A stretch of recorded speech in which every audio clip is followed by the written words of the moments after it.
राधे राधे दोस्तों, संस्कृति व्लॉग में आप सभी का स्वागत है। तो कैसे हैं आप सब? आशा करती हूँ कि आप सब अच्छे हैं और मैं भी बहुत अच्छी हूँ। सबसे पहले तो आप सभी को माघ मास के कृष्ण पक्ष की षटतिला एकादशी की बहुत सारी शुभकामनाएं।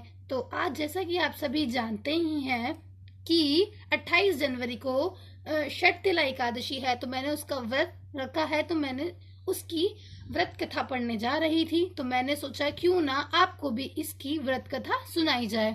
तो चलिए शुरू करते हैं। षटतिला एकादशी व्रत कथा।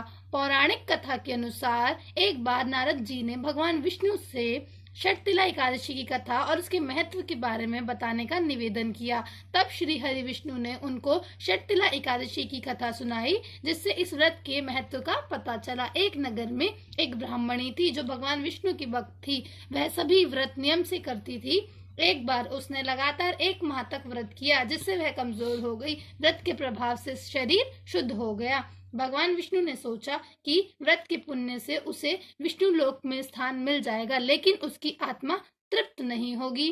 उस ब्राह्मणी ने पुण्य कर्म और व्रत किए थे, लेकिन एक गलती यह की कि कभी उसने दान नहीं दिया था। इस वजह से उसे विष्णु लोक में तृप्ति नहीं मिल पाई। भगवान विष्णु उसकी आत्मा तृप्ति के लिए स्वयं ही उसके घर भिक्षा मांगने पहुंचे। उन्होंने उसको दरवाजे पर पहुंचकर आवाज लगाई और भिक्षा मांगी। तब ब्राह्मणी ने भगवान विष्णु को भिक्षा में मिट्टी का एक पिंड दिया।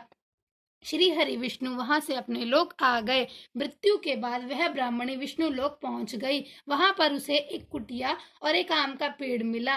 वह खाली कुटिया देखकर दुखी हो गई। उसने पूछा कि उसने पूरे जीवन सभी व्रत नियम से किए, फिर उसे विष्णु लोक में खाली कुटिया और आम का पेड़ ही क्यों मिला? इस पर भगवान विष्णु ने कहा कि तुमने कभी भी किसी को दान नहीं दिया, इसका दंड तुम्हें यहाँ मिला है।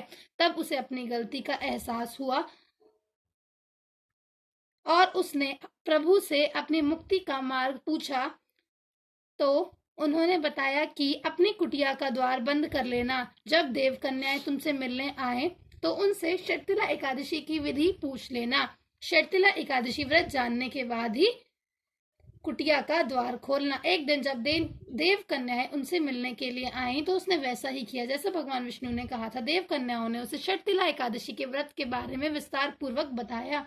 तब उसने माघ मास के कृष्ण पक्ष की एकादशी, जिसे हम षटतिला एकादशी कहते हैं, उसका व्रत पूरे विधि विधान से किया। व्रत के प्रभाव से उसकी कुटिया धन्य धान्य से परिपूर्ण हो गई। षटतिला एकादशी के दिन तिल का दान करना बहुत ही आवश्यक माना गया है। तो इस प्रकार ये कथा पूर्ण हुई। बोलिए श्री हरि विष्णु भगवान की जय। राधे राधे।